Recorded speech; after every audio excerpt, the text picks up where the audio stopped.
CS Beton. Stavby jako z kamene. Bezpečnost na silnicích je stále více středem pozornosti nás všech. Téměř 75 000 nehod, při kterých zemře na 800 osob v průběhu jediného roku, hovoří za vše.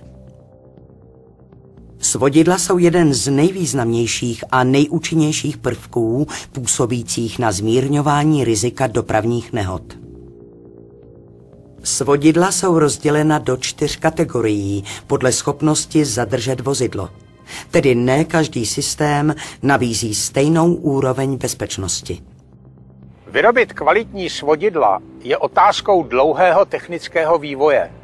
Betonová svodidla jsou moderní a vysoce účinný prostředek pro zachycení a usměrnění dráhy vozidel, vytvářející během nárazu bezpečnostní zónu. Silniční systém betonových svodidel je tvořen jednotlivými železobetonovými prvky, spojenými do staticky únosné řetězovky a využitím třecí síly a své vlastní deformace snižuje míru přetížení v havarovaném vozidle.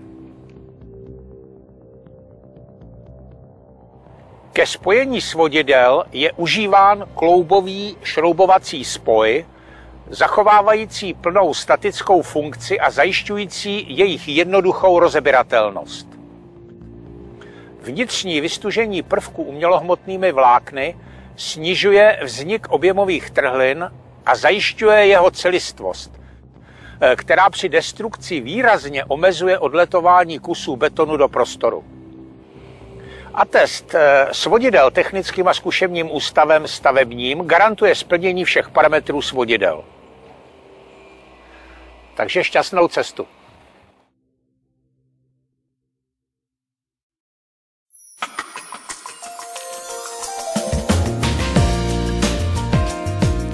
CS Beton.